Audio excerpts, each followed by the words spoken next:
Bismillahirrahmanirrahim. Assalamualaikum.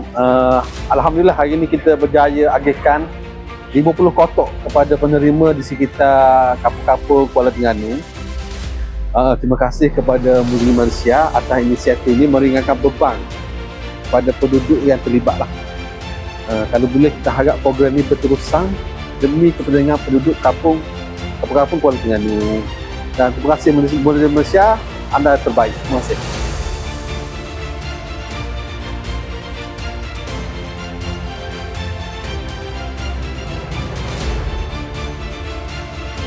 Saya mengucapkan terima kasih kepada penyumbang Muslim Malaysia.